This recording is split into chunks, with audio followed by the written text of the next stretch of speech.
चलिए दोस्तों, आज इस वीडियो में बताने वाला हूं कि हीट मास्टर मोटर में कैसे लगाते हैं, मोटर में कॉमन कैसे बनाते हैं।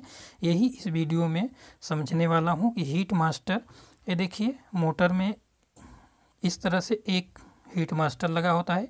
इसको टीओपी भी कहते हैं, कहीं कहीं हीट मास्टर कहते हैं, कहीं कहीं ऑटो कट कहते हैं, लेकिन सभी का मतलब एक ही है। मोटर जब गर्म होती है तो हीटिंग को यह सेंस करता है, सेंस करने के बाद सप्लाई को कट कर देता है। सप्लाई का वायर एक यहाँ जुड़ा रहता है कॉमन का, और दूसरा वायर कॉमन का इसका इस तरह से कनेक्ट रहता है।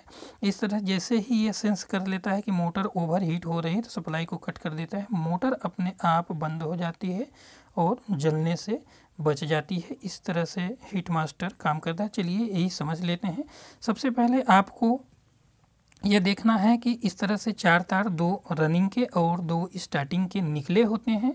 उन तारों में सबसे पहले आपको कॉमन बनाना रहता है। कॉमन बना करके ही इसको लगाया जाता है। यह कॉमन वाले पॉइंट पर टीओपी ऑटो कट लगता है।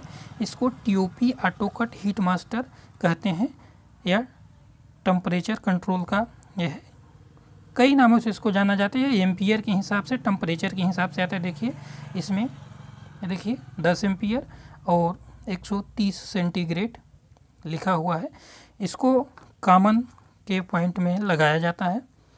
सबसे पहले आपको मोटर का कॉमन बनाना आना चाहिए, ताकि मोटर आपकी सीधी ही घूमे।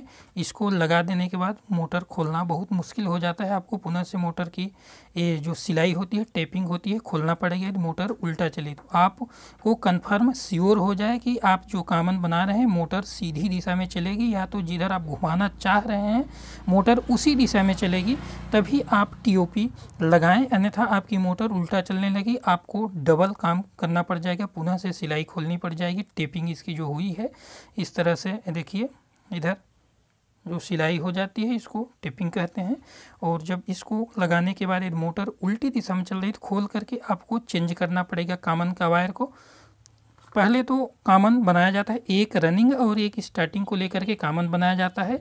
आपको कंफर्म हो जाना है कि आप किस वायर को लेकर के कॉमन बना रहे हैं। जिस वायर को लेकर के आप इस तरह से कॉमन बना रहे हैं तो मोटर सीधी दिशा में ही चलनी चाहिए, या तो जिधर आप चलाना चाह रहे हैं उधर ही चलेगी, तभी आप टीओपी लगाएं, नहीं तो न लगाएं। या तो किसी से पूछ लें कि कॉमन कैसे बनाएं कि मोटर सीधी दिशा में ही चले।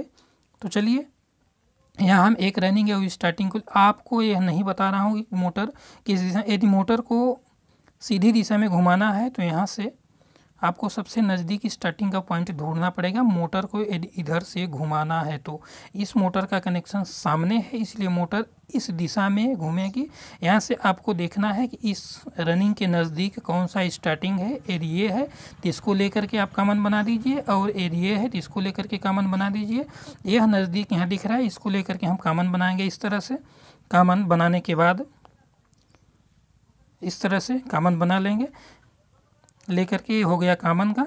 इसी में आपको हीट मास्टर लगाना रहता है, तभी यह रनिंग और स्टार्टिंग दोनों वाइंडिंग का टेम्परेचर सेंस कर पाएगा।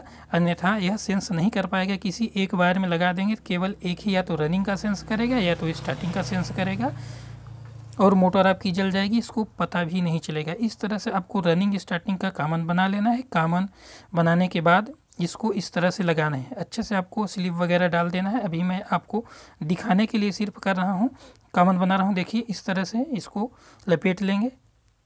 अब इसका दूसरा जो पॉइंट बचेगा, यहाँ से हम एक इस तरह से लीड जोड़ेंगे। इस तरह से जोड़ करके आपको ब्लू या किसी भी कलर का आप ब्लू ब्लैक लगा सकते हैं, तो आपको जानकारी रहे कि यह कॉमन का वायर है। इस तरह से आपको इस वाले पॉइंट में जोड़ना है, इस तरह से इसको लगाना है। लगाने के बाद आपको इसको इसी दोनों वाइंडिंग के बीच में डालना है, इस तरह से, जहाँ पर रनिंग और स्टार्टिंग वाइंडिंग दोनों आपस में सटी हों। यहाँ इसी के बगल में इसको अच्छे से ही दबा देना है। इस तरह से दबाने से क्या रहेगा कि यह इसका हीट भी सेंस करेगा, और इसका, यदि मोटर चलते चलते किसी कारण से गर्म होती है, या तो रनिंग वाइंडिंग गर्म होती है, तो स्टार्टिंग वाइंडिंग गर्म होती है, या तो दोनों वाइंडिंग गर्म होती है, यह दोनों वाइंडिंग की हीट को एब्जॉर्ब करे यानी सेंस करेगा। यदि मोटर गर्म हो रही है तो यहाँ से सप्लाई कट कर देगा। इसमें देखिए सप्लाई इधर से करंट जब देंगे, इसको बाहर निकाले रहेंगे, जब करंट देंगे तो यहाँ जाएगी, यहाँ से फिर इधर कॉमन वाली वाइंडिंग में सप्लाई जाएगी। लेकिन ओवर हीट होने पर यहाँ से सप्लाई को यह कट कर देता है, तो सप्लाई यहाँ तक तो रहती है लेकिन इधर वाइंडिंग में नहीं जा पाती है और मोटर जलने से बच जाती है। जैसे ही इसका टेम्परेचर सामान्य होता है, वाइंडिंग का जो टेम्परेचर है, मोटर हीट हुई है, सामान्य नॉर्मल हो जाती है, वैसे ही सप्लाई यहाँ से ऑटोमेटिक चालू हो जाती है और मोटर पुनः से चलने लगती है। इस तरह से हीट मास्टर या ऑटो कट काम करता है। या टीओपी कई प्रकार के आते हैं, कुछ सस्ते, कुछ महंगे, कुछ ब्रांड इस तरह से आते हैं। कई प्रकार के टीओपी होते हैं, आप अपने ज़रूरत के हिसाब से, एचपी के हिसाब से अलग अलग टीओपी अलग अलग मोटरों में लगाए जाते हैं। इस तरह से आपको टीओपी लगाना, आशा करते हैं कि जानकारी हो गई होगी कि हीट मास्टर कैसे लगाया जाता है।